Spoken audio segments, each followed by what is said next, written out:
how's it going, man? Obviously, less than 2 weeks to game day now. I guess how would you evaluate where the pass protection is and all of that in terms of where you want it to be and what you need to do? Yeah, it's crazy. Only 2 weeks away now, so last couple weeks of camp definitely flew by. As a unit, as an offensive line, I feel like we've definitely made a lot of improvement and taken some strides throughout the last couple 2 weeks. We did some good things this last Saturday in the scrimmage, for sure. Definitely improvement week to week there, but in terms of pass protections, we still got things we got to clean up.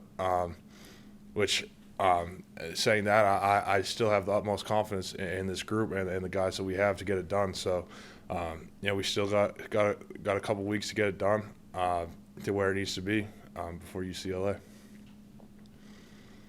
Hey Liam, this is Glenn West of LSU Country. I know last week they mentioned that one of the big things you guys wanted to work on was the communication, and I'm just curious as to how much you think that's improved even over the last week, and how that went during the scrimmage on Saturday as well. Yeah, I think that we actually improved in that area a good amount.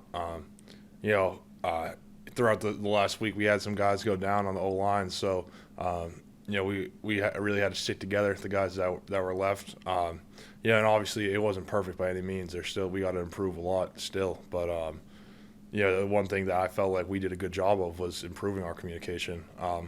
With like the limited amount of guys that we had and the extra reps we had to take, I felt that was one of our better things that we did this past week. Oh, weird question, but let's say first scrimmage, right? D line wins that one.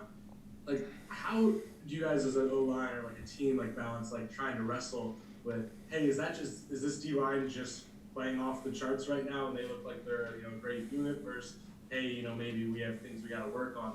What is the give and take there, if that makes sense? Yeah, so we every time that the D line makes a good play. They're a good group. I'm not saying anything bad about them, but we break it down on film and we see it typically boils down to some a technique error or just a little breakdown that is fixable on the O line. So really, what we're trying to do is make sure that those errors and that little lack of execution they go away. So. Ultimately our job, we're trying to get ourselves better. They're a great group in the D line, but if we want to be where we want to be, as an O line, we have to be able to block the best defensive lines in the country. So. Hey Liam, Michael Cobble from Channel 2 here. Just every time Coach O talks, he talks about Nussmeier, making plays, etc. What is it about that guy that gets people excited? And are you at all surprised, or is it just kind of the world we live in now, where freshman quarterback come in and they're a lot more capable of contributing early because of the offenses they run in high school and the similarities that you guys are trying to do? Yeah, I don't know if I'd say I'm surprised. It's pretty cool to see him play though. He carries a little bit of a swagger about him.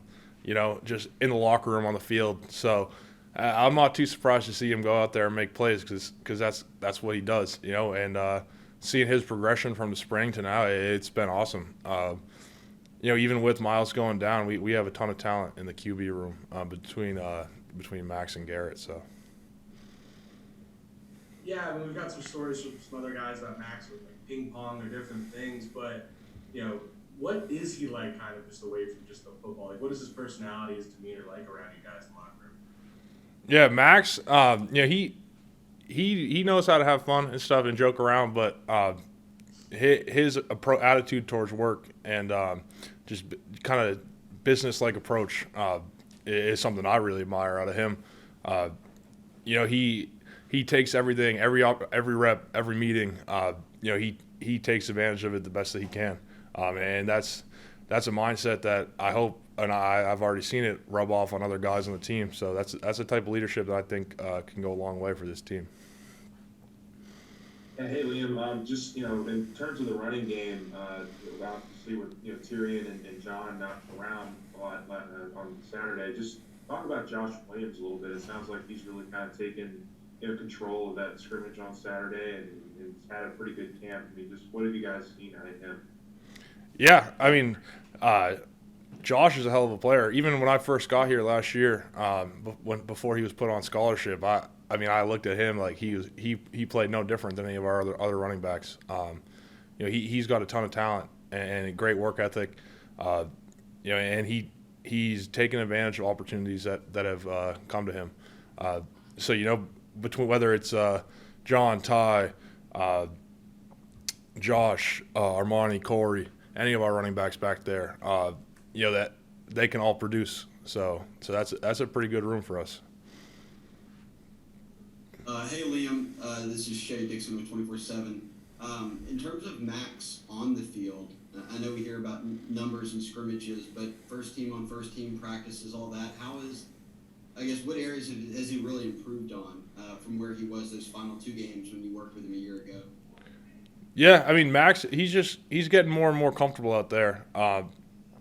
More comfortable with his understanding of the offense, building chemistry with wide receivers and whatnot. We have some great wide receivers where if we hold up as an O-line and we can let Max feel comfortable in the pocket and make his throws, they're going to make plays. So it takes all 11, but just seeing Max back there, he's poised for a big year, I think. So.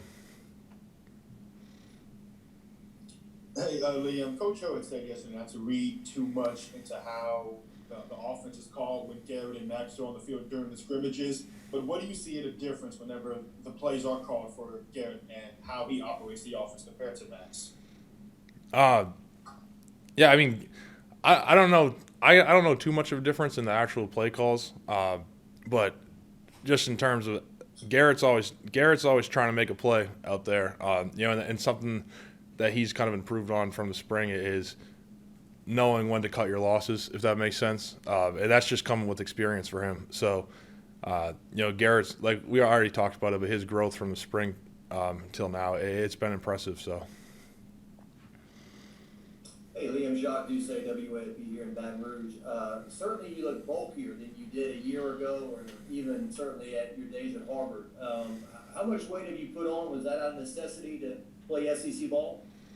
Yeah, so I'm about like 305, 310 right now. So I haven't actually put on too much weight. I've been more just trying to convert the weight, into good weight throughout this past off season with Coach Moffitt and stuff. So, I put in a lot of work this off season and and throughout camp. So I'm just looking forward to this season. Was there a moment last year when you went up against an SEC guy and it really struck you that this is a lot different? I mean, I guess the biggest thing for me was last year was just when we started camp and stuff was when really I noticed a difference. But I'm not one to get intimidated or back away from a challenge. So, that's just not who I am. So. Liam, who would you give a shout out to on the defensive front? Maybe a guy that's really causing you guys problems and just somebody that, hey man, this guy's somebody to watch for. Yeah, I mean they're a good group. Obviously you got your playmakers between Ali, Andre, and BJ coming off the edge. But someone who I think has had a really solid camp has been Neil Farrell. He's really showed up every day to work. And I'm going against him every day inside, and I hope that I've been able to make him better, and he's made me better. So. I've enjoyed how his mindset and how he's come to work every day so far this camp. Thank you, guys.